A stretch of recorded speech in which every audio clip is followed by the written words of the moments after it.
Boa noite. Estamos aqui com mais um Papo da Coxia, na segunda-feira. A gente sempre começa falando sobre iniciativas que estão dando algum tipo de suporte para as técnicas e técnicos nesse momento de pandemia. Então, eu vou falar um pouquinho sobre eles agora. A gente tem o Fundo Social do SATED, o Fundo Marlene Collet e o Fundo Yasmine, que é voltado para os profissionais de musicais. Então, quem procurar mais informação, nesse momento, entra no site deles e lá tem explicando um pouco melhor. Então, esse é o nosso oitavo Papo da Coxia. O Papo da Coxia é uma iniciativa independente de técnicas e técnicos, que nesse momento de pandemia achamos uma boa ideia ocupar esse espaço para ter conversa sobre a profissão com profissionais que a gente respeita e sobre temas que nos atravessam. E nessa semana a gente vai ter a oitava conversa com a temática do armário para a coxia, a diversidade na equipe técnica, que eu vou estar mediando esse papo com o Ira Clemente, e nesse momento eu só queria deixar contextualizado que a gente achou esse tema bastante importante, que é algo que a gente está sendo discutido e não podemos deixar isso de fora da discussão da coxia. Então, mas para deixar claro da onde vai partir essa discussão. Somos dois homens gays falando sobre esse assunto, não temos nenhum objetivo de falar por todo mundo, apenas um pequeno recorte dessa nossa realidade, como isso tem sido e os debates de agora e daqui para frente. Então, nesse momento, sem ficar enrolando muito, eu convido o Ira Clemente para falar um pouquinho com a gente. Seja bem-vindo, Ira, boa noite. Boa noite, Érico, boa noite, Papo da Coxia. Para mim é um prazer estar aqui com vocês. Eu ia começar a colocar aqui suas múltiplas funções, porque seu currículo tem um pouquinho de tudo, mas eu acho que você vai falar melhor sobre vocês ou qualquer um. Então, nesse momento, se você puder falar um pouquinho quem você é, de onde você veio, a sua trajetória, acho que quem conhece já vai gostar de saber, e quem não conhece vai ficar ainda mais feliz de saber como é. Claro, claro. Eu sou o Ira Clemente, eu sou natural de Ubá, Minas Gerais. Eu tenho 29 anos. Eu tenho uma formação a minha cidade é a terceira cidade polo-moveleira do Brasil. Então, na minha cidade, você fez 16 anos, você já é automaticamente incluído dentro de um curso técnico. E aí, esse curso técnico, muitas vezes, é oferecido pelo Senai. E aí, as formações eram elétrica, mecânica, marcenaria e costura industrial. Algo que segue o contexto industrial da cidade. E aí eu fiz os meus 16 anos e logo entrei para fazer esse curso de marcenaria. Era uma coisa já que eu, pensava assim, ai meu Deus, faço ou não faço, o que é, qual é o curso que eu deveria fazer. Eu já estava me entendendo como um homem gay nessa época. E aí eu me formei em marcenaria pelo Senai. Depois eu fiz mecânica de usinagem. E aí eu cheguei a trabalhar na indústria polo-moveleira de Ubá durante um ano, mas eu prestei vestibular para artes cênicas e formei em cenografia pela UFRJ. Depois eu cursei figurino, que era uma complementação, né? Era mais 2 anos, você complementava a graduação. E hoje eu faço faculdade de interpretação na Faculdade César Rio. Rápido, né? Não, foi rápido, foi rápido. Você colocou agora no final da CES Gran Rio, você também tá trabalhando na CES Gran Rio agora, né? Sim, sim. Eu me formei em 2019, eu concluí o figurino e eu já estava trabalhando na CES Gran Rio no setor de cenografia. A CES Gran Rio é uma fundação aqui do Rio de Janeiro, uma fundação de concursos e tudo, e dentro dessa fundação tem um centro cultural. E aí eu desenvolvo o trabalho como cenógrafo, uma equipe com mais 3 cenógrafos, e a gente desenvolve todos os trabalhos dentro da fundação. Tem trabalho de audiovisual, teatro, enfim, as artes cênicas em geral, teatro musical. Entendi. E voltando um pouco da sua formação na UFRJ, eu dei uma olhada no seu currículo e você coloca lá que, acho que por essa sua experiência também com a marcenaria, que todos os projetos de cenografia que você executou, você também foi o cenotécnico. Então, eu queria que você falasse um pouquinho sobre como que é essa dualidade. Então, assim, como é que veio essa experiência sua de antes, então, essa parte do polo moveleiro que você tinha vindo de Ubá, e como que isso, sei lá, se relacionou com a sua vivência no FRJ, a parte da técnica com a cenografia. Claro, claro.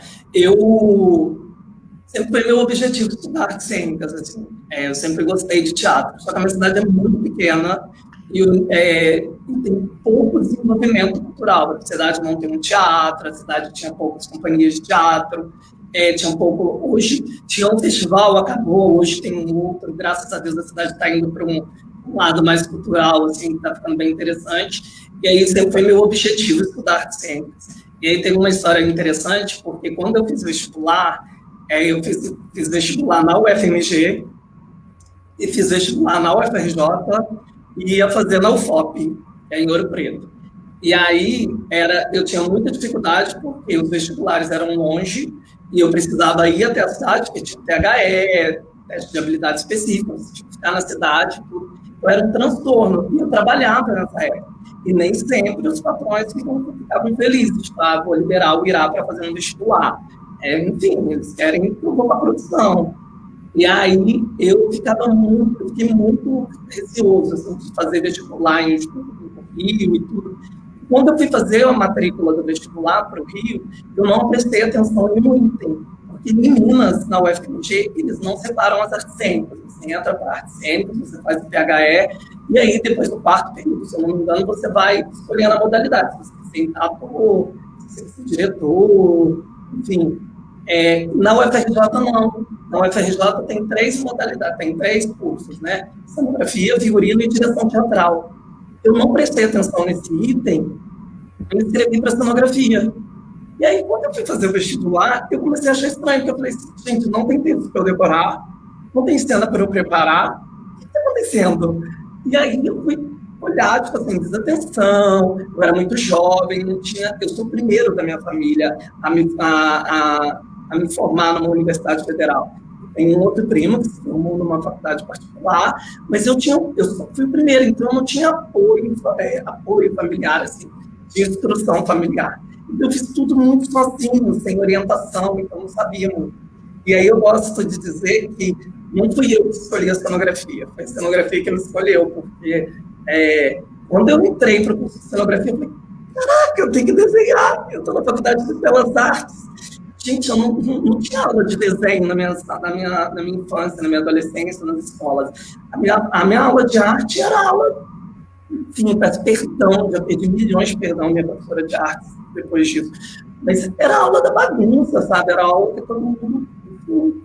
E aí eu lembro que, tipo, quando eu entrei na primeira disciplina da faculdade, as primeiras matérias sobre cenografia, era falando sobre arquitetura, falando sobre as colunas jônicas, dóricas e coríntias, que a professora de arte falava na escola, e aí eu lembrei. Eu não lembro de desenhar, eu não tinha essa prática. Eu fiquei desesperado, falei, meu Deus, como eu vou desenhar? E aí, fui desenvolvendo, claro, passei muita dificuldade no primeiro semestre, porque era uma coisa muito nova para mim. Muito nova, estava dentro de uma faculdade onde tinha estudado os melhores artistas do Brasil, sabe? Tipo, enfim, eu fui conhecer a história do Pamplona, sabe? Fernando Pamplona, Rosa Magalhães. Olha as pessoas que estavam ali. E aí eu fui ver que tinha professores que estavam super atuantes no mercado de trabalho. Ronald Duarte, Adesigue Basco, sabe? Enfim, Samuel Abrantes. Eram tantas pessoas incríveis que eu falava assim, meu Deus, o que eu estou fazendo aqui? E aí foi batendo um desespero, desiste, não desiste. E eu fui persistindo. E aí, quando começou a técnica teatral, a técnica da cenografia, foi uma coisa que foi opa, peraí, mas eu sei fazer desenho técnico. Porque no Senai, lá atrás, quando eu me formei em marcenaria em mecânica, eu tinha desenho técnico. Então, eu já sabia usar o esquadro, coisa que muitos alunos não sabiam usar o esquadro. Eu sabia usar o transferidor, coisas que muitos alunos não sabiam fazer. Então, ali eu vi um pouco de vantagem. E aí, quando foi começando o curso, inclusive nas aulas de TEC, porque a gente tem 3 TEC, né? E aí você faz isso aqui. A UFRJ, você não tem um teatro. Então, todas as montagens da cenografia são feitas com os alunos de direção teatral. E aí é um grande problema, porque os campos são distantes. Um é, tipo, na zona sul do Rio de Janeiro, próximo a Copacabana, no bairro de Botafogo, Praia Vermelha. O outro é no Fundão, que é próximo ao Galeão, aeroporto. Enfim, e aí há várias questões que distanciam muito esses cursos. Só que eu tive um amigo que falou para mim assim, pega matéria na ECO, pega coisas na ECO, vai fazendo montagens na ECO. E aí eu fui convidado por uma aluna para fazer a primeira montagem dela, que era a Júlia Gorman, e a Júlia pediu, e era um texto da Hilda Hilst, que chamava A Empresa. E aí eu fiquei fascinado com o texto, falei assim, caraca, Júlia, aí eu vi uma ideia legal, vamos fazer uma estante de caixote. E ela virá, como eu vou fazer? Eu falei, então, eu tenho curso de marcenaria, eu sei fazer, deixa eu tentar fazer? Tá, vamos tentar fazer. E aí eu fui construindo. E aí eu sou um dos alunos que mais produzi dentro do meio acadêmico, não o aluno, mas um dos alunos que mais produziu peças, cenografias de peças na ECO, na Escola de Comunicação, onde eu curso de direção teatral. Então eu fiz assim, eu saí da ECO, acho que eu fiz umas 12 produções na ECO, sabe, em 2, 3, 4 anos.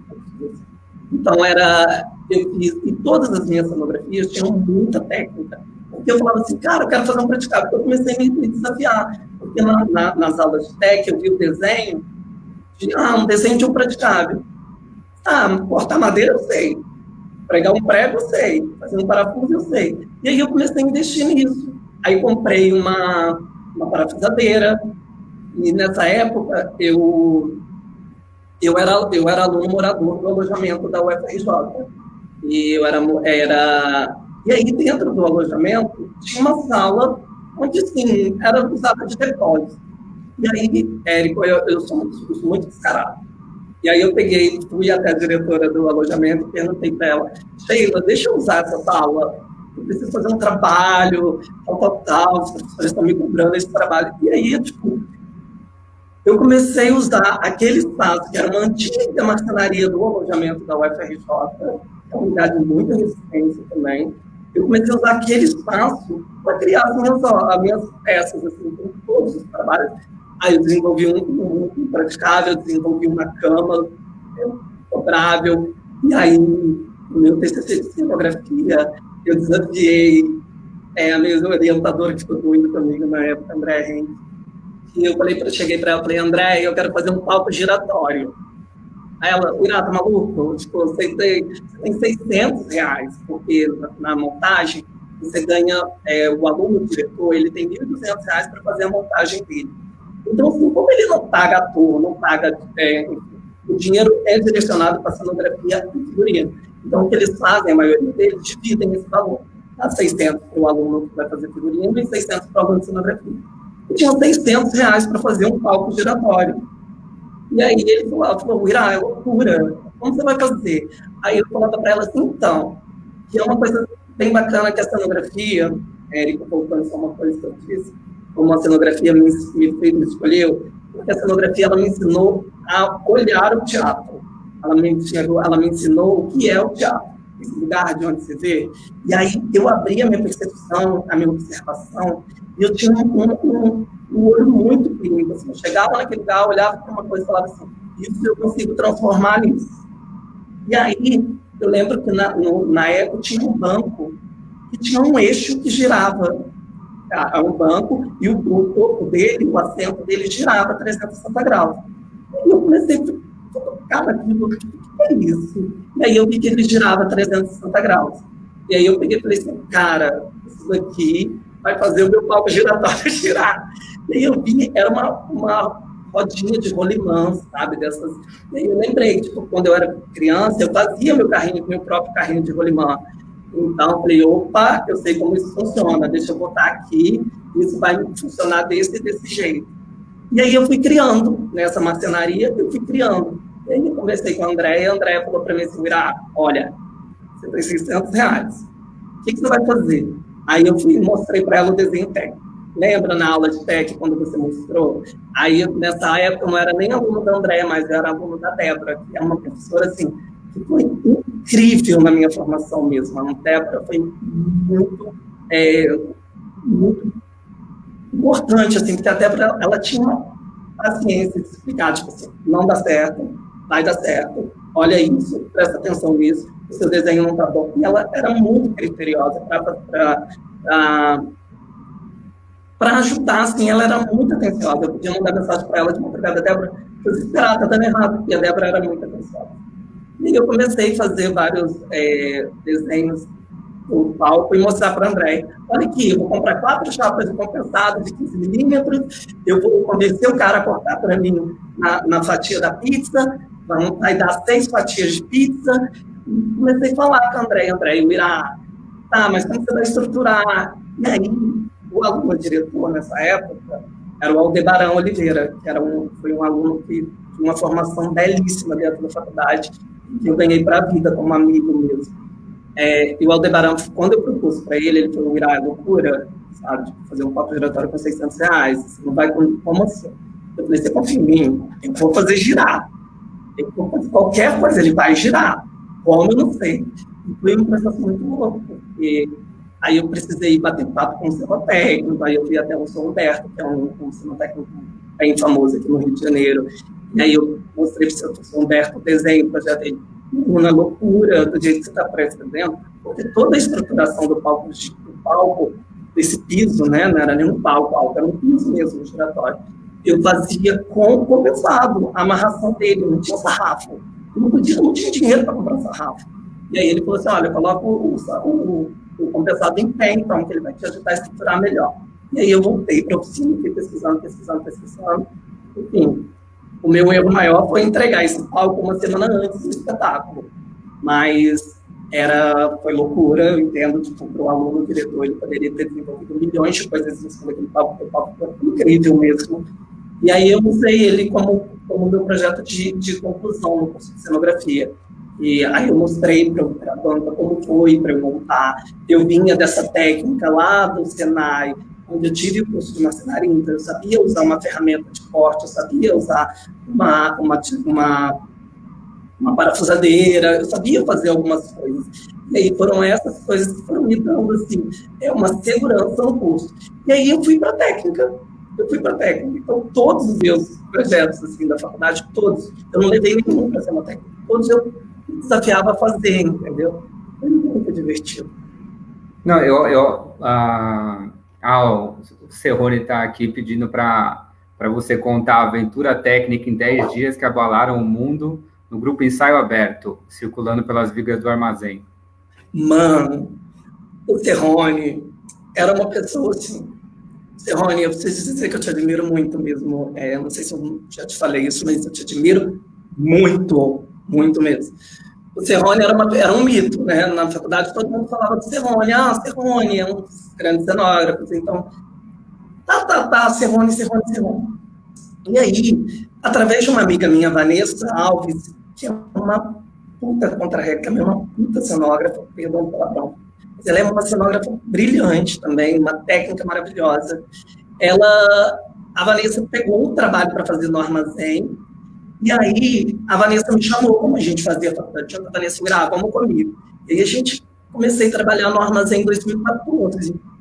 E aí, cara, quando eu fui conhecer o Cerrone, a Vanessa falou assim, a gente vai trabalhar com o Cerrone. Eu falei, tá suando. Aí ela, sério, a gente vai trabalhar com o Cerrone. E aí, quando eu cheguei, eu pensei, o Cerrone, tipo, sei lá, sentado, fazendo desenho, o Cerrone estava sem camisa no armazém, batendo prego ali, fazendo as coisas. Que cenógrafo é esse? Não, é esse cenógrafo que eu quero ser, esse cenógrafo da técnica, esse cenógrafo que pensa o cenário, desenvolve e tudo. E aí eu tive o prazer de trabalhar com o Cerrone nos 10 dias que abalaram o mundo. O Armazém da Utopia é um espaço incrível aqui no Rio. É incrível, assim. Quem não conhece, quando vem ao Rio, quem for do Rio não conhece, vai conhecer. Os trabalhos da companhia são incríveis, assim, o desenvolvimento do trabalho, a pesquisa, o estudo. Eu nunca... eu sou novo, mas eu vejo um grupo muito compenetrado no que eles fazem, de muito estudo. E aí era é um armazém mesmo, um armazém do Cais do Porto antigo. E a primeira peça que eu vi deles foi em 2012, 2013, que era Missa dos Quilombos, que era baseado nas músicas, no texto do Milton Nascimento. E aí eu via que eles tinham as vigas que rodavam na parte superior da técnica, e a 7 metros de altura. Eu falava assim, caraca, e aquela coisa do menino do interior que chegava no teatro, eu ficava fascinado, eu entrava no teatro, eu fiquei tão viciado em teatro, porque na minha cidade não tinha, que eu ia ao teatro de sexta a domingo. Eu ia ao teatro todas as vezes. Eu tenho o professor Antônio Guedes, que é no Gesto, ele fala para mim, ele falou uma vez, o Irá, ele falou, isso até na minha conclusão, o Irá é o único aluno que eu encontro no teatro. Eu vou muito ao teatro, eu adoro teatro. Moro em casa, então eu assisto muitas peças online. E aí, eu peguei, quando eu fui fazer os 10 dias que abalaram o mundo, ajudando ele falou para mim assim, olha, eu vou precisar de um técnico que ajuda na execução do espetáculo. Eu, tá, o que vai ter que fazer? Não, eu topo, quero fazer. E aí era girar essa viga a 7 metros de altura. E aí o espetáculo acontecia, era um cenário impecável, um cenário brilhante, que ocupava o armazém inteiro. E é um trabalho, Érico, de formação de plateia incrível. Ele conseguia colocar 800 pessoas, 1.000 pessoas, se eu não me engano, dentro daquele espaço para assistir a história da Revolução Russa, sabe? Tipo, falando... Era incrível.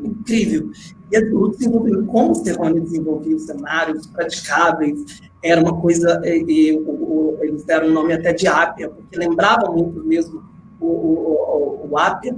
E aquilo eu olhava e falava assim, gente, é essa cenografia que eu gosto, sabe? É essa cenografia que eu olho e fico fascinado. E os atores movimentavam essa cenografia, o espaço, e eu ficava em cima, 7 metros de altura, e durante o espetáculo eu tinha que girar aquela, porque ela não era mecânica mais, porque ela está desativada há muito tempo, e agora foi ocupada pela companhia Ensaio Aberto, e aí a gente tinha que fazer força com os pés para girar essa plataforma, para que ela se movimentasse. Em cima dessa plataforma, ela tinha um projetor, que ia projetando as imagens.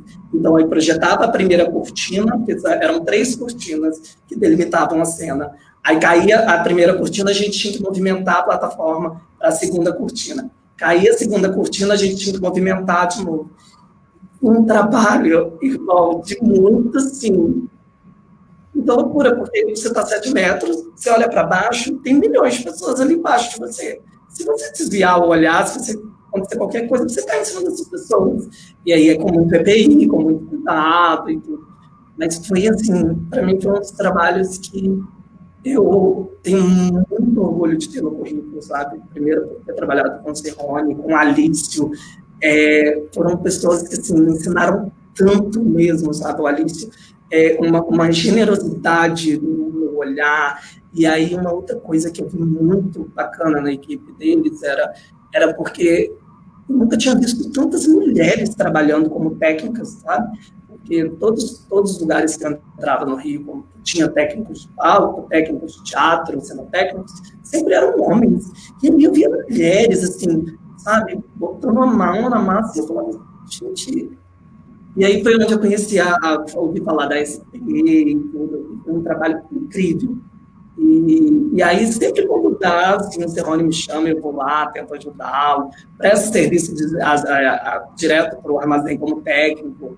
Enfim, é um espaço muito interessante, vale a pena todos conhecerem. Não, você colocou algumas questões, que assim, eu acho tão gostoso ouvir você falando que eu falei, deixa eu tentar concluir um pouco, mas várias coisas que você colocou me chamaram a atenção. Então, uma delas, eu acho muito legal colocar assim, primeiro eu acho muito bom ver um técnico que assiste teatro, porque muitas vezes, assim, quantas peças a gente não faz sem nunca ver, e quando tem a nossa folga, nunca tem uma peça, não dá para ver.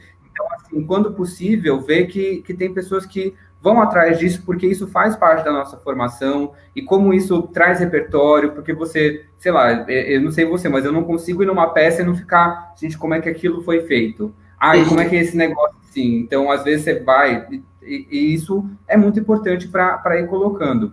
A outra coisa que você colocou, mais perto da formação universitária, que é essa troca com os outros profissionais, né? Então, como que essa formação se dá numa via de mão dupla, né? Então, porque você trouxe toda essa bagagem que você tinha da marcenaria para a cenografia, então, como as duas coisas funcionaram juntas, e você colocou outras pessoas que você trocou, então os professores estavam ali, o cenotécnico, como essa informação é compartilhada, como que isso se dá. E eu imagino, assim, que em alguns momentos isso é mais fácil e em outros momentos isso acaba sendo mais difícil.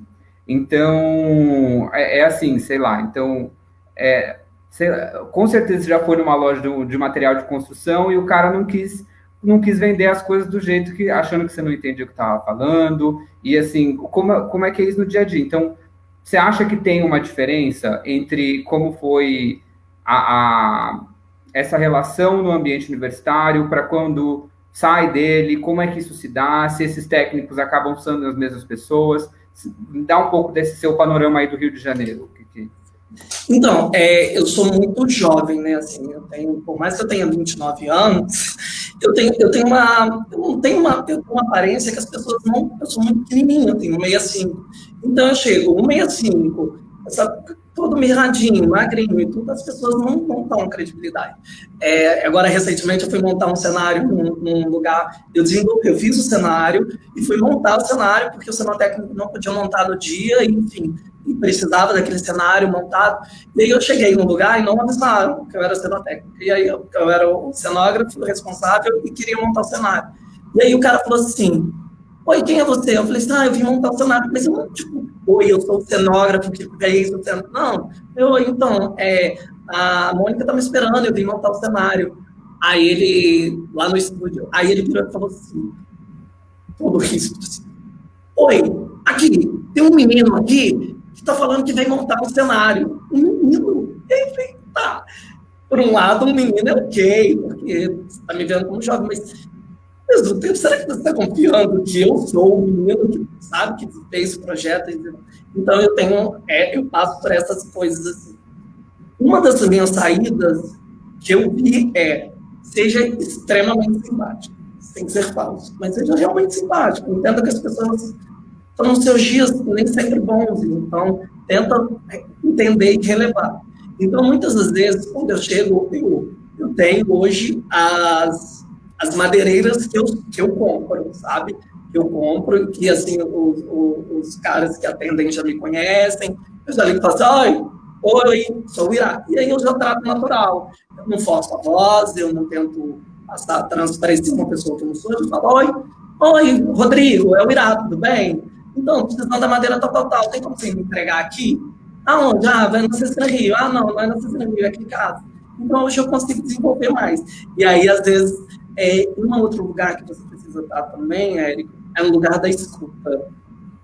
Então, porque, por exemplo, a faculdade, ela me ensinou bastante, mas a faculdade, ela não me ensinou tudo. E eu não sei tudo. Eu estou numa constante aprendizado. Entendeu? E eu vou estar com 60, 70 anos, eu acredito que até o Cerrone, tantos anos de carreira, ainda tive uma constante aprendizado. E as coisas são diferentes, as coisas estão mudando, a gente tem que estar aberto para essas mudanças. E aí, uma das coisas que eu vi era sempre chegar na madeireira e perguntar, então, estou precisando fazer um baú. Eu lembro de um espetáculo na UFRJ, era Shakespeare, Vence Shakespeare, Vence Shakespeare, que era baseado no texto do Grande Otelo, não sei se era Grande Otelo também, Macbeth, era Macbeth do Shakespeare.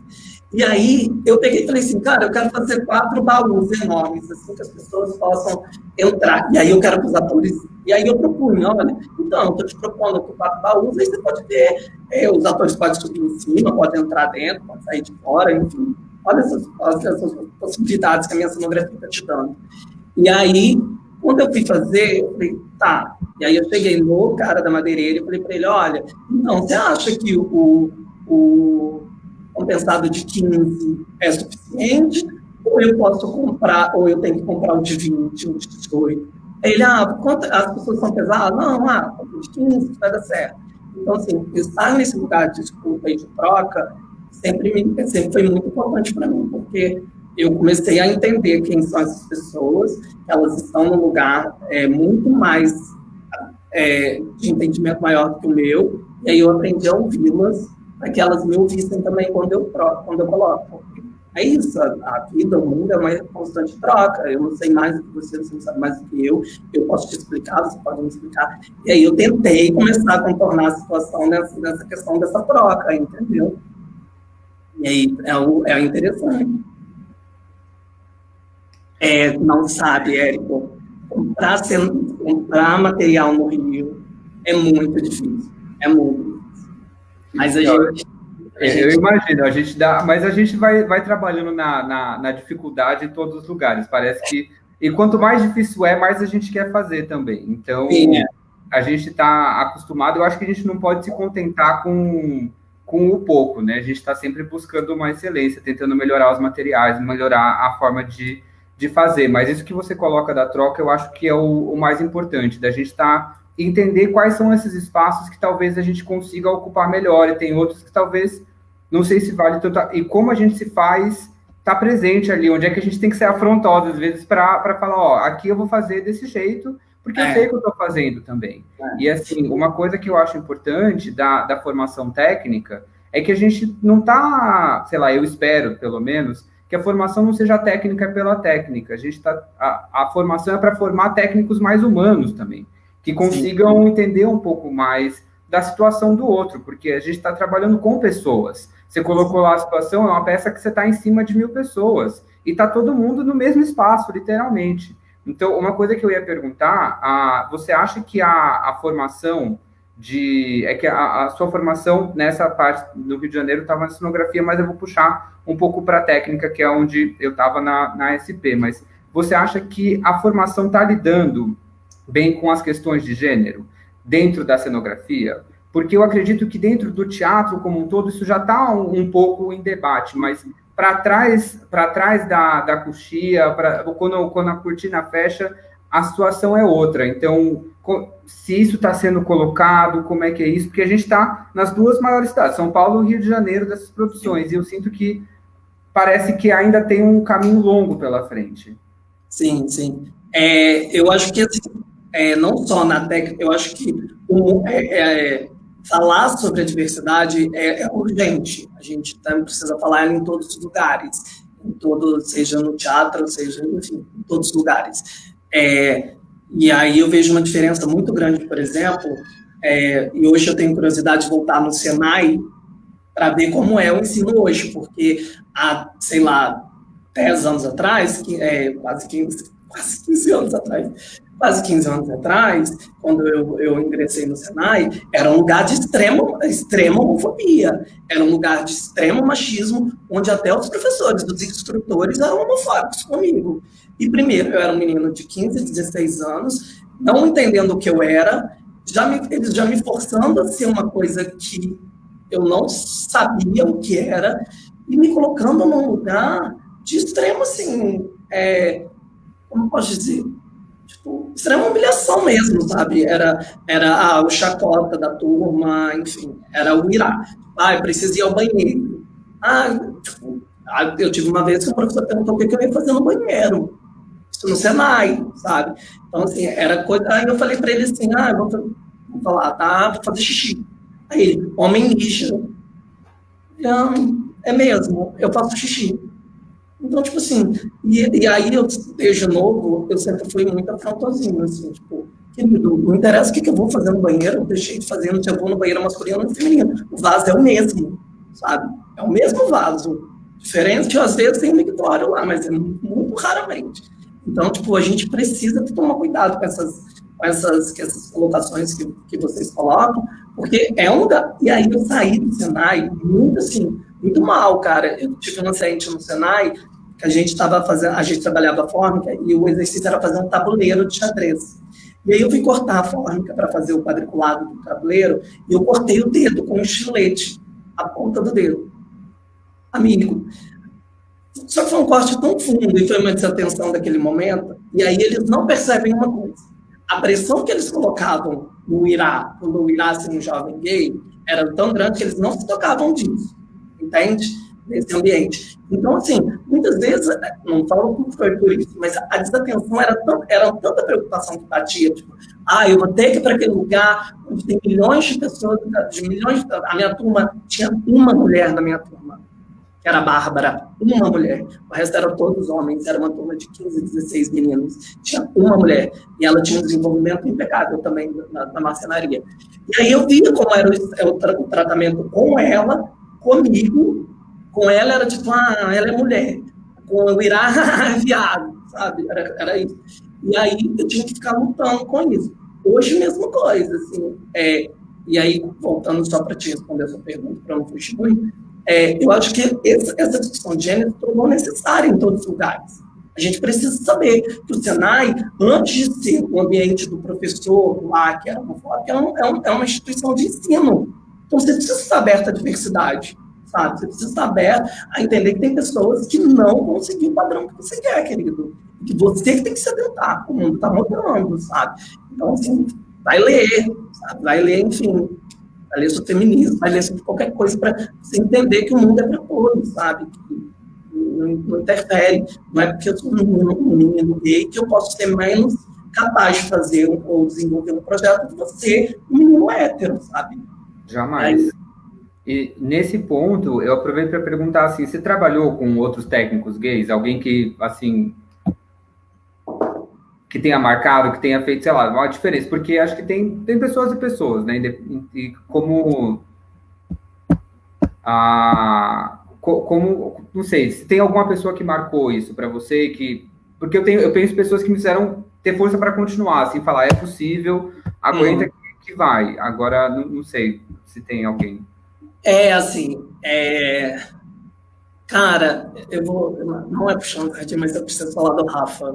Rafael Bicudo foi, assim, uma pessoa que ele chegou, teve uma situação com o Rafa, me viu com tanto medo no olhar, com tanto medo, ele falou assim, querido, ele sempre fala querido, assim, né? Ele, querido, calma, não, é isso, isso e isso, a gente vai resolver desse jeito. E aí eu via um homem gay, super instruído, com uma consciência total do que ele estava fazendo, entendendo quem era o que eu estava passando, me colocando no entendimento. E aí eu vi certas coisas assim, que tipo, cara, é possível estar nesse lugar de técnica, falando, sendo. E aí eu comecei, hoje, é difícil ainda você ver técnicos gays, assim, pelo menos aqui no Rio eu conheço poucos, mas tem técnicos, por exemplo, tem o Felipe, que é um garoto aqui, super novo também, ele é formado pela Escola do Gringo e trabalha, assim, muito bem, trabalha com a gente lá na Cisgra Rio constantemente. Tem o Rafa, então tem algumas pessoas que, assim, a gente consegue ver, tipo assim, opa, tá vendo? A gente não tá sozinho. Tem a Vanessa, que não é gay, mas a Vanessa é uma mulher, e assim, não, a Vanessa, ela entra dentro de um lugar e fala assim, oi, eu sou a Vanessa, eu vou fazer isso, aquilo. Deixa que eu pego. Não, se eu precisar da sua ajuda, eu peço.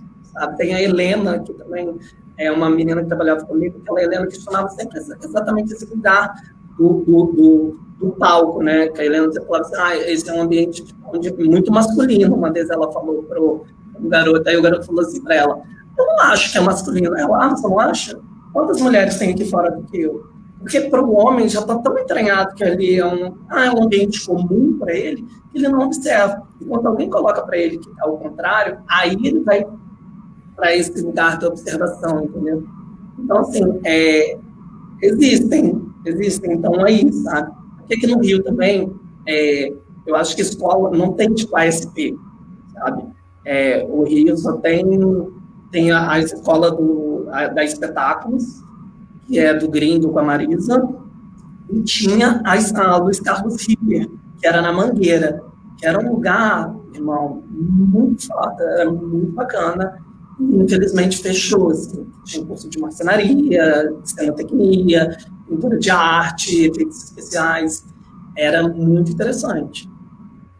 E para além da formação, é como a gente consegue colocar isso nos ambientes de trabalho, para a gente ser essa própria formação, para colocar e falar assim, isso é um debate que precisa ter no dia a dia, como a gente consegue fazer isso, se fazer presente, se fazer ser ouvido, né? Então,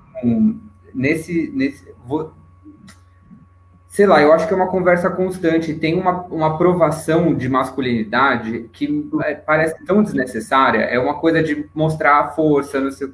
Então, tem a maquinária teatral, para quem a gente está falando entre técnicos, mas para talvez quem não conhece, é uma coisa contrapesada, não tem a menor necessidade de ter uma dificuldade nenhuma de movimentação, porque é um contrapeso. Mas parece que tem um prazer de alguns técnicos de ter aquilo mais difícil de fazer pela dificuldade ou pela simples provação de que consegue fazer aquilo que o outro não consegue. Então, são essas pequenas coisas no dia a dia que fazem o machismo muito presente dentro dessa realidade. Então, qual é a necessidade de você forçar o seu corpo para uma coisa que é para... É exatamente isso, porque assim, às vezes você esbarra nos lugares, assim, por exemplo, preciso pegar essa mesa. Ok, eu tô com uma mesa aqui, tá? Mas precisa pegar um praticável, vamos botar assim, tá, ok, eu tô sozinho, eu não vou pegar um praticável sozinho. Eu vou chamar uma pessoa, fulano, você pode me ajudar aqui? Ah, não, deixa que eu pegue sozinho. Não, cara, eu tô te chamando para você me ajudar, eu não quero que você pegue sozinho. E também não quero, primeiro, para você não forçar a sua coluna, para você não forçar você mesmo, e saber que as coisas podem ser divididas. E aí, às vezes, a gente está nessa situação de achar que, tipo, porque você é homem, você aguenta peso. Você pode até aguentar peso, mas você podendo dividir esse peso, divida, cara. Porque tipo, a gente tem essa ideia que o homem ele tem que provar a virilidade dele, a masculinidade dele sendo forte, sendo, tipo, não posso demonstrar afeto, não posso demonstrar carinho, eu tenho que ser o homem forte, tenho que pegar esse peso sozinho. Não, você não precisa fazer isso. Eu estava lendo um livro da Chimamanda, que era Para Educar Crianças Feministas. E eu gostei muito de uma colocação que a Chimamanda faz, ela fala assim, fale para o seu filho homem que ele pode chorar, ele pode sentir dor, ele pode sentir afeto, ele pode dizer que está pesado, sabe? Ele pode dizer, tipo, não aguento, me ajuda aqui. E que isso não tem que ser motivo de chacota, sabe? Eu passava por isso algumas vezes, assim, tipo, chegar em lugares e... você não está aguentando, deixa que eu pego sozinho. Não, cara, amigo, a gente está aqui para dividir o peso, a gente está aqui para dividir o trabalho. Não é para você fazer sozinho, não é para eu fazer sozinho. E aí a gente precisa dividir para que todo mundo saia bem. Porque o que eu acho que muitas vezes técnico, inclusive muitos homens não entendem eu preciso de você bem. Eu preciso que você esteja bem para o espetáculo acontecer, para esse show acontecer. Então, querido, não se force. O armazém a gente passa por um problema muito constante, que o armazém passa por várias montagens de eventos, quando não está espetáculo em cartaz, vai acontecer um show. E aí eu sempre, às vezes eu sou o técnico da casa, porque a casa tem os técnicos, mas como muitas vezes o evento vira à noite, aí precisa de um técnico para revezar. E aí sempre me convidam para estar com eles. Como eu já conheço, eu tenho um armazém de cantar, eu faço muito. Érico, a gente tem que... É uma constante briga, sempre com homens héteros, que tipo, olha, você precisa ficar atento, você precisa usar EPI, você não pode subir essa escada, você não pode ficar em cima, entendeu? Porque é muito complicado. E aí aconteceu constante da gente... Uma situação que muitas das produtoras do armazém são mulheres. E aí teve um dia que eu estava trabalhando com a Renata, e a Renata é uma mulher muito foda. Muito foda. E aí eu falei com o cara assim, amigo, você não pode estar em cima sem... Isso, a festa já estava anoitecendo, o cara estava em cima de uma rigger, sem equipamento, sem nada, prendendo o fio, a iluminação. Eu falei, cara, você está em cima de uma rigger, sem capacete, e sem o seu equipamento de EPI. Eu preciso que você desça e coloque seu EPI. E aí ele coloca assim, aí ele falou, já estou acabando. Eu falei, não, você vai descer agora. Não, já estou acabando. Não, ele não me respeitou umas 3 vezes. Eu chamei a Renata, porque a Renata é a produtora do negócio. Cara, quando chegou uma mulher, foi pior. Ele começou a gritar com ela. A Renata teve que gritar mais alto que ele. E a Renata estava assim, com um filho no colo, porque nessa época ela estava com... Ela tinha acabado de ter filho. E a Renata teve que... Querido, se você tem peito para gritar, eu tenho mais peito do que você. E ele ainda tem leite. Entendeu? Então ela teve que gritar com eles e colocar, tipo, olha, eu vou parar. Chegar para o produtor, eu vou parar a produção a montagem do seu evento, enquanto o técnico, machão, escroto, babaca, que está ali em cima, não descer e colocar o EPI. E aí, o que aconteceu? O que acontece constantemente? Se a pessoa não usa o EPI, é muito perigoso. Mas é alto, é 7 metros de altura. Então, não, gay ou hétero cair igual 7 metros vai... Já teve caso das pessoas caírem, sabe? Caírem, se machucar. Então, é um lugar de muito cuidado. Você precisa... Calma, não precisa provar que é machão, sabe? Sim. A Joana tem uma pergunta aqui, perguntando sobre se em algum momento você teve que esconder a sua orientação sexual em algum dos trabalhos. Então, nesse momento, sim, só para falar da diferença entre orientação e opção, que a gente sempre fala mais de orientação do que opção, mas nesse caso a pergunta, qual é esse momento que talvez você tenha que, ou se você já teve ou se você não teve, porque algumas pessoas, com certeza, pergunta para você, então, o que você já passou por essa situação? Então, Joana, obrigado pela sua pergunta e obrigado por estar aqui com a gente, trocando. Não tem como eu esconder muito, não. Não tem como eu esconder muito, não, Joana. Mas eu também não faço questão de esconder, não. Eu tenho tanto orgulho do homem que eu me tornei, sabe? Da garra que eu me tornei. Tipo, eu saí de um lugar... eu falo assim, eu morei nas 3 maiores periferias da minha cidade, que era Bar São João, São Domingos e Pires da Luz. São os 3 lugares assim. Enfim, sabe? Tipo... Então, e assim, eu passei por tanta dificuldade e não vai ser um macho escroto que vai me tirar do lugar que eu tô hoje, sabe? Então, assim, eu não preciso, eu nunca, já na minha adolescência, claro, eu precisava chegar mas se perguntassem se eu era gay, eu não teria problema de dizer não. Mas também eu sei me colocar em certos lugares, assim, tipo, se eu estou chegando ali, eu preciso conversar, eu vou conversar, entendeu? Eu vou falar, eu vou articular, eu sou eu. Porque o que eu admiro muito, assim, no que eu me tornei, é que eu me tornei uma pessoa, eu tenho tanto orgulho de ser um Irá, mesmo, assim, sem vergonha nenhuma, de ser uma pessoa que eu precisei entender, assim, as pessoas que lutem, como tá aqui, as pessoas que lutem, sabe? Porque eu lutei muito para me tornar o que eu sou hoje. Então, assim, vocês que se adaptem, entendeu? Eu não estou aqui para afrontar vocês. Eu estou para que vocês entendam que a diversidade existe. E ela não me faz maior ou melhor profissional, entendeu? Nem melhor nem pior profissional. E é isso. A gente precisa ocupar esses lugares, Érico, com a cabeça muito erguida e com a certeza do que a gente é. Porque só assim as pessoas vão ver que elas estão erradas, e não nós, entendeu? E aí eu acho que...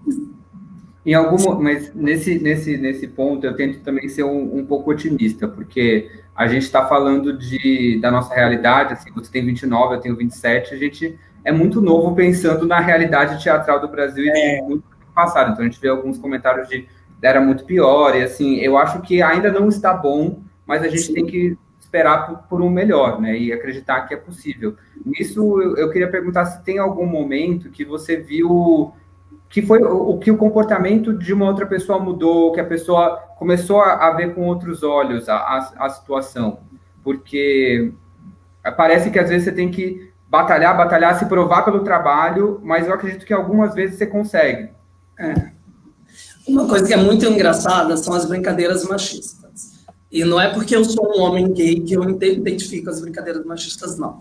Eu vejo as brincadeiras machistas, tento colocá-las para a pessoa e também tento tomar cuidado para que não ficar, tipo assim, o militante chato, sabe? Tipo, eu tenho uns amigos até que falam, morreu a militante. Porque eu sou uma pessoa que eu bato muito nessas questões, assim. Então, tem certa... Eu tive um trabalho recente agora, porque o Rio eu vi até com a Ellen, tá? Que a Ellen vai poder dizer. Eu trabalhei eu fiz um trabalho num shopping do Rio. Era uma produção da Cisgra Rio.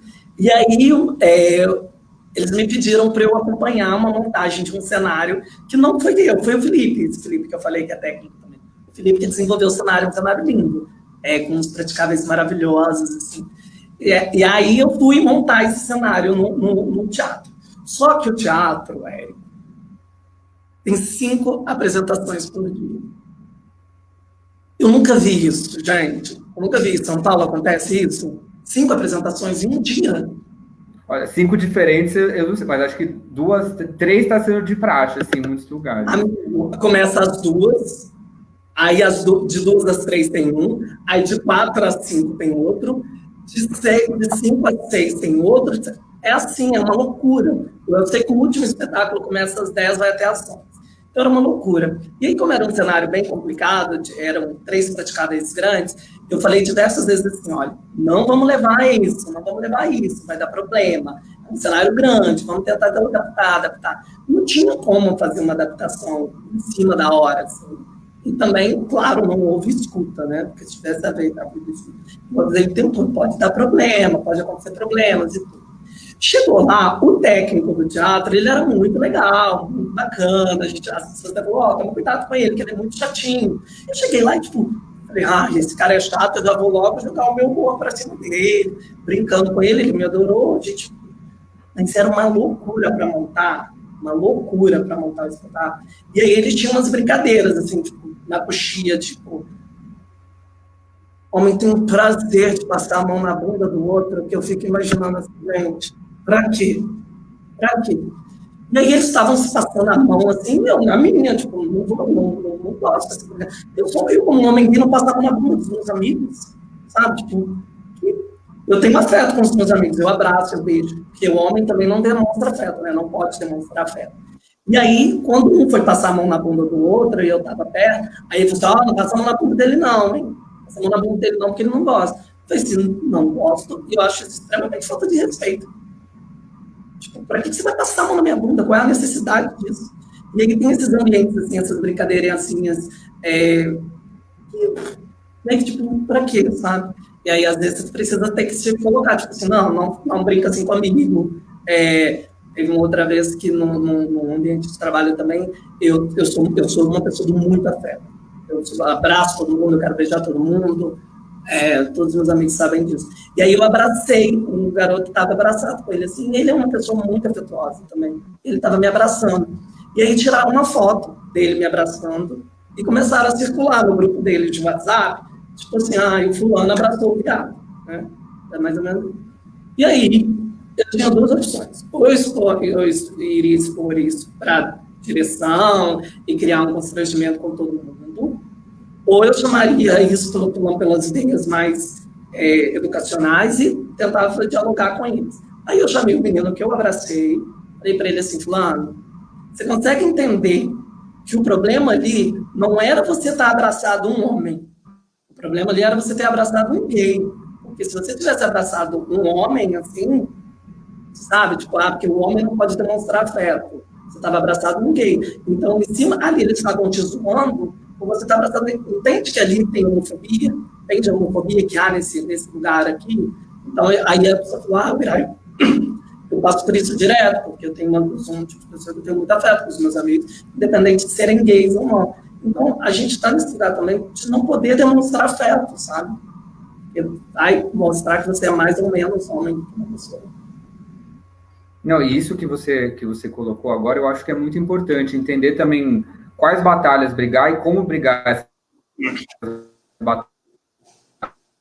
batalhas, né? Porque tem coisas que a gente tem para via institucional mesmo. Então, é uma coisa muito feia, vamos levar isso para quem é responsável e tomar as medidas cabíveis. E em outras, perceber que aquilo pode ser resolvido com uma conversa e entender que em outras ainda talvez não seja possível conversar com algumas pessoas. Sim. Porque isso é saudável, inclusive, para a gente. Como que a gente vai levar isso para frente? Aqui a gente tem uma pergunta do Rafael Elias.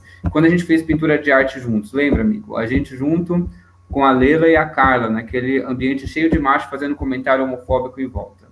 Cara, isso foi muito importante. O Rafael, ele é assim, Rafael é meu amor, assim, meu irmão mesmo. A gente...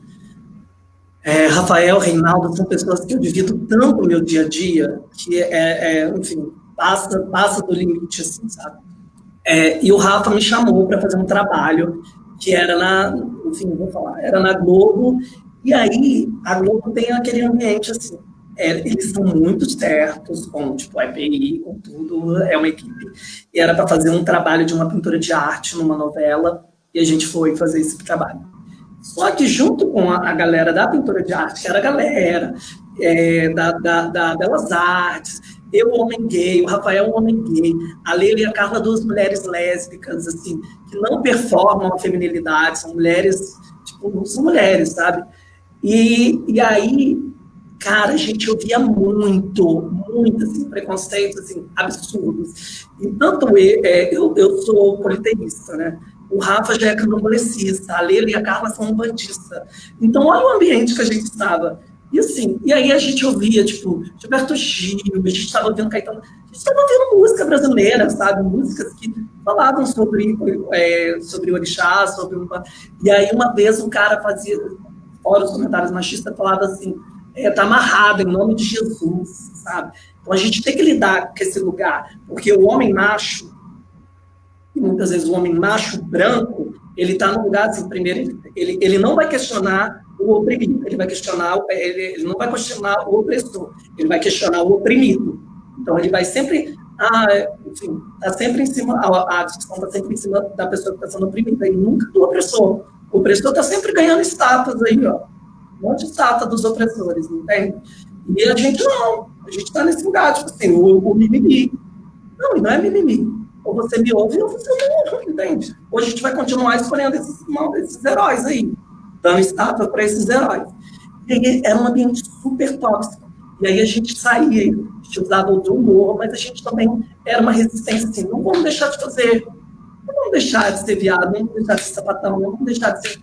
Enfim, é o nosso. Você que aprende a lidar. E aí depois você vai para a igreja, fica lá a noite toda na igreja pedindo perdão por o que você fez, porque eu estou com a consciência tranquila que eu não faltei com respeito com você, entende? E aí é isso, assim, eu acho que vem de uma formação cristã também, né? Mas hoje eu entendo que Cristo é muito maior do que qualquer religião. Não, e eu acho muito legal ver você falando como lidar com todas essas questões e as dificuldades de um jeito positivo, que dentro da nossa realidade, para cada um é de um jeito, e tem dias que são mais difíceis do que outros, mas eu fico muito feliz a gente ainda não se conhece pessoalmente, mas de ver essa alegria para levar e tentar levar as coisas no bom humor, porque isso é uma forma de também não se desgastar com uma situação que não vai, no tamanho que você tem, no tamanho que a gente nunca vai ser maior do que esses caras em altura. A gente pode ser maior em outras coisas, né, na calma, na tranquilidade. Então, assim, de ver esses bons exemplos de pessoas que estão levando isso adiante. E esse discurso, e como que... É isso, você está colocando vários exemplos de outros caras gays que estão, de outras minas lésbicas que estão ocupando esses espaços, e como isso a gente está conseguindo aos poucos, sei lá, eu vejo essa realidade gradativa em São Paulo, e é muito bom você ver, quando você vai no espaço e vê alguém que você fala, putz, aqui eu vou poder ter alguém para almoçar junto, pelo menos, sabe? Uma coisa assim, poder falar da minha vida, isso é muito importante, eu acho que... E ver que você é uma dessas pessoas que tantos dos seus colegas estão colocando, quanto eles têm de orgulho de você, de ter isso como exemplo para as pessoas que estão vindo, acho isso muito importante, porque se a gente também não tivesse, sei lá, você colocou o exemplo do Rafa, para mim, o Rafael Bicuda é uma pessoa que fala calmamente, que consegue explicar o ponto, que faz a gente não desistir, talvez não tivesse aqui hoje, né? E quem que vem depois da gente para continuar? Porque... E a gente demandar o mínimo necessário para fazer as coisas. Sim. Porque o EPI é o mínimo, né? Assim, questão de segurança, questão de legislação, eu sempre advogo nesse ponto, mas uma questão de um ambiente de trabalho saudável e de bem-estar. Você quer voltar para casa, óbvio, você vai ficar cansado de carregar peso, mas você não precisa carregar aquele peso nas costas também, o mal-estar de tudo aquilo que você teve que passar no seu dia. Então, como trabalhar com outros profissionais é positivo. Então, nesse ponto, eu não sei o que você acha que dá para a gente fazer, sabe? Para melhorar, se isso é na formação, se isso é no dia a dia, porque eu acho que não dá para desligar a militância do Irá de fora, porque é a mesma pessoa, e a gente é a mesma pessoa nos lugares, mas o que você acha que dá para a gente fazer para Antes de responder, que vai entrar na sua resposta, mas eu dentro da faculdade, quando eu entrei na faculdade, eu falei, uau, que ambiente é esse? Porque eu tinha uma professora trans, mulher trans, e eu tinha um professor que é drag, que é a Samile Cunha, que tem um trabalho incrível como figurinista, Samuel Abrantes, e como a Samile, que tipo, uau! E aí, dentro dessa faculdade, Érico, ao mesmo tempo que eu estava trabalhando a questão da técnica, eu estava trabalhando a minha questão de gênero. Porque dentro da minha faculdade, eu comecei a fazer várias performances que estavam voltadas para esse movimento do gay, esse movimento enfim. E aí, eu desenvolvia performances, assim, a gente tinha eventos dentro da faculdade, eu comecei a desenvolver performance que estava ligado tanto na minha técnica, quanto, por exemplo, na questão, sabe, do figurino, ou seja, enfim. E aí eu lembro de eu ter feito quando eu fui fazer um projeto da Quadrienal de Praga de 2015, a gente foi fazer a Ópera do Malandro, que o tema era política, e a gente, vamos fazer a Ópera do Malandro. Porque é muito bacana essa história. E aí, quando a gente montou a Ópera do Malandro, a gente teve a ideia de fazer um ensaio fotográfico. E aí, vamos para lá. Desenvolvemos um cenário como a escadaria Celaron. Eu não sei se você conhece a escadaria Celaron. Mas é uma escadaria toda azulejada. E aí, é feita pelo artista Celaron, incrível o design desse negócio. E aí, quando a gente fez o ensaio lá, as meninas me provocaram assim, eu era o único homem numa turma de mais 3 mulheres, a Carol, a Luciana e a Helena.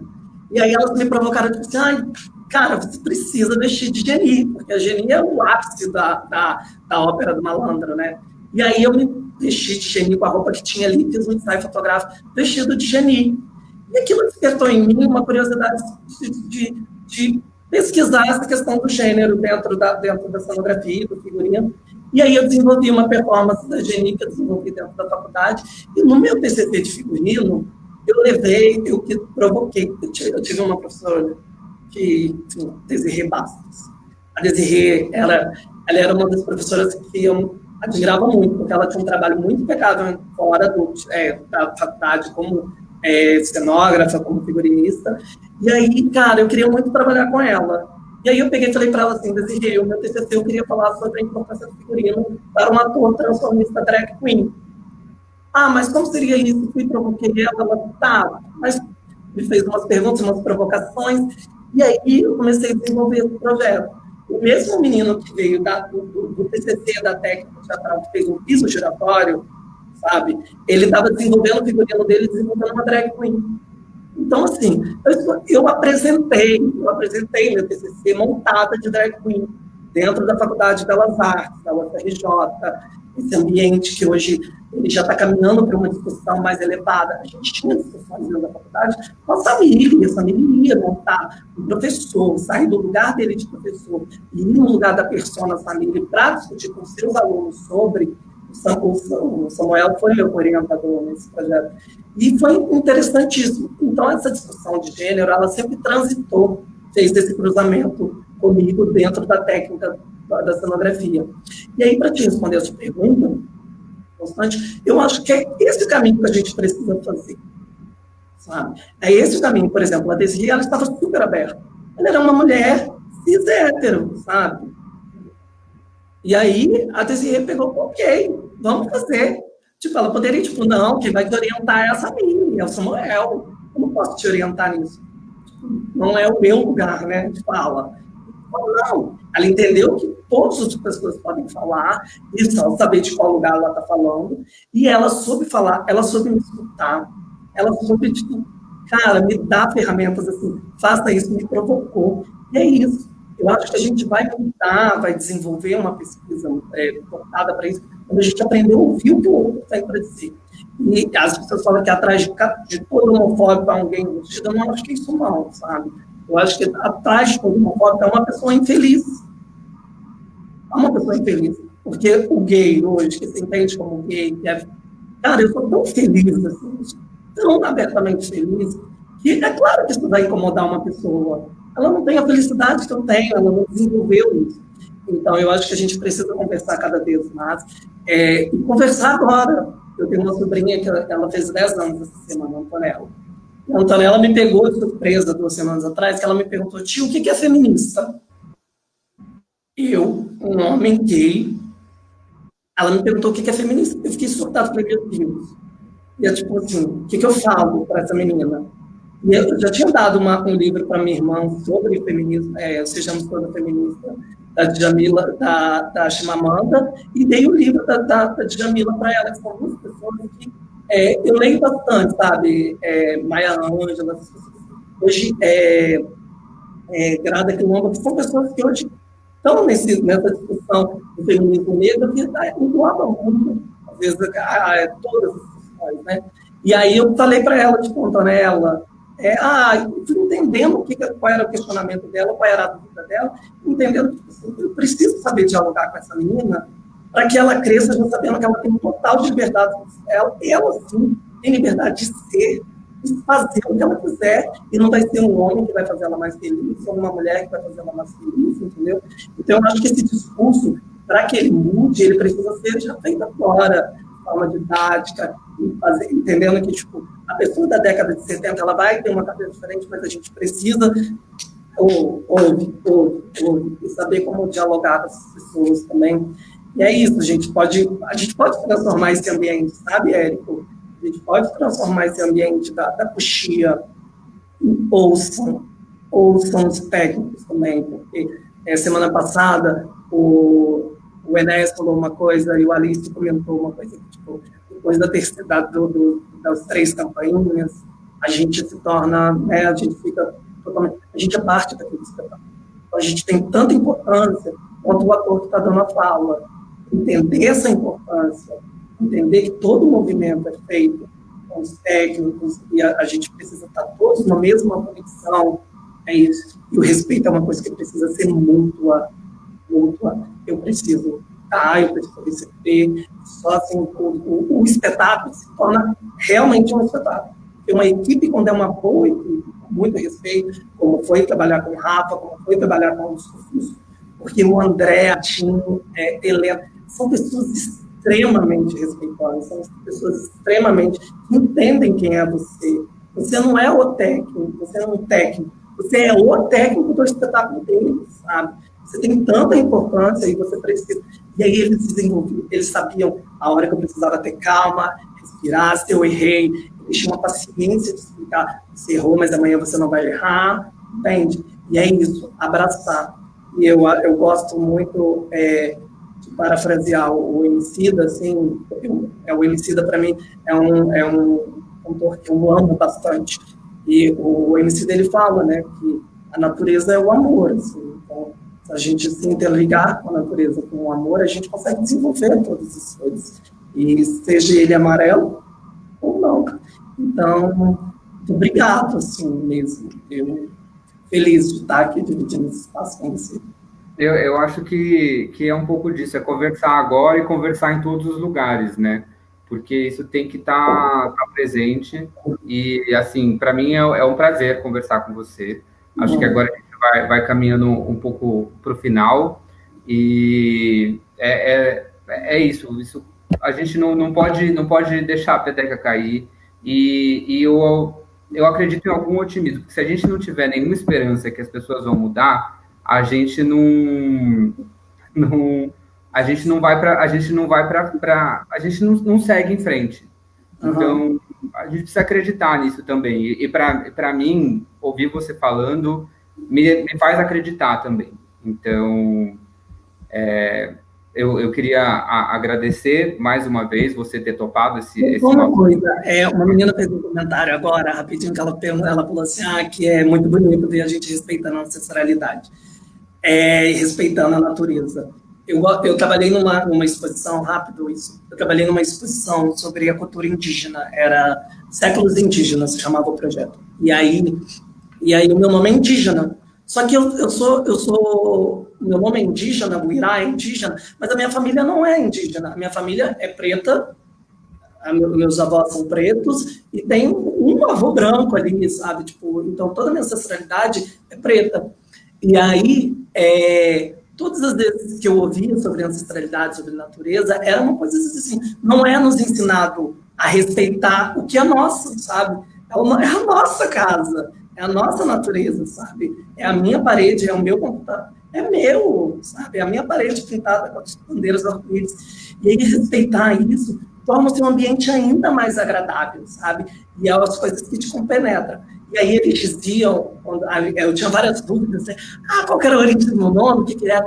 E aí eles falavam também sobre o respeito, que os indígenas, eles têm umas coisas assim, eles só entram no rio para pescar se eles pedirem licença aos seres das águas. Eles só entram na mata para caçar se eles pedirem licença aos seres da mata. A gente precisa entender que todas as coisas são compenetradas. Existem sempre os seus guardiões, existem sempre as pessoas que guardam aquilo. Então, tipo, ninguém vai entrar na sua casa sem pedir. Então, peça para entrar no lugar, sabe? Peça, enfim, tenha respeito por aquele espaço. Entrou melhor. Dentro do Teatro Municipal, quantas pessoas já se passaram ali? Então, tenha respeito ao entrar naquele lugar, sabe? Saiba respeitar o outro que está ali dentro, que trabalha a desenvolver, puro, bonito, e ser o espetáculo, entende? Então, essa coisa que eu aprendi nessa exposição é ter total respeito. Então, pedir licença à minha mãe Oxum quando eu vou na cachoeira, enfim, é tanta coisa, apreciar a cidade. Eu falo que eu amo andar pela cidade do Rio de Janeiro e eu amo ver a cidade do Rio de Janeiro. Então, assim, ter essa conexão com a natureza que é tão necessária e que às vezes deixa a gente passar tão, sabe? Por isso que muitas vezes não valoriza a nossa Amazônia, que está aí sendo entregue, sabe? Os nossos, enfim, vamos nos amar mais. Amor tem que ser uma coisa muita. O amor é amarelo, como dizer você. Então, eu queria agradecer você mais uma vez e agradecer todas as pessoas que assistiram a gente, quem comentou, que foi um bate-papo muito gostoso. E eu queria agradecer também a equipe que está por trás aqui da tela, quem que está ajudando também, que é o Pedro Ferro, que está na zeladoria da sala, o Rafael Bicudo, que estava na curadoria dos comentários, o Alício, que estava cuidando do nosso Instagram. Agradecer toda a equipe também do Papo da Coxia por esses nossos 2 meses de trabalho e colocar aqui, quem tiver qualquer coisa para colocar para a gente, comentários, sugestões, a gente tem um e-mail para contato e estamos pelos outros canais também, né? Então, pelo Facebook, pelo Instagram, que é o Papo da Coxia, no Facebook Papo da Coxia também. Então, curtam a gente, quem gostou, quem não curtiu, também divulga para os inimigos, para curtirem também, para ajudar a gente a discutir e valorizar o trabalho técnico atualmente para o futuro. Então, muito obrigado, e logo mais a gente tem novidades no mês de... Então, boa noite, pessoal. Boa noite, Irá. Obrigado. Obrigado também pelo de todos, pela presença, enfim, pelo convite do Rafa, pelo convite do Papo da Coxia. Agradecer imensamente a essa equipe que está atrás, aí, a Alice, Priscila, todo mundo. Foi pessoas que, assim, foram tão generosas comigo que, quando o Rafa me fez o convite, eu não tive como nem pensar, tipo, eu não sou capaz. Não, vou lá, vou lutar com vocês. Agradecer muito. E só aproveitar, só uma coisa, dizer que mesmo nesse momento louco de pandemia, onde nós estamos nos inventando e reinventando, a gente está fazendo teatro, a gente está fazendo a resistência. Então, só deixar um comunicado, porque eu estou com um espetáculo em cartaz com um amigo, que é o Muribeca, Algo Sobreviver, que é o texto do Marcelino Freire. A gente tem mais 2 apresentações, sexta e sábado, essa semana.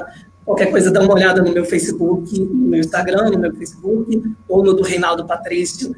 E, assim, vamos viver o teatro, vamos respeitar o próximo, respeitar a natureza, respeitar os nossos, e entender que o teatro é resistência, e o teatro é realmente esse lugar da gente debater as diversidades e debater a cidade. O teatro é o lugar de onde se vê, o lugar de onde se discute a cidade.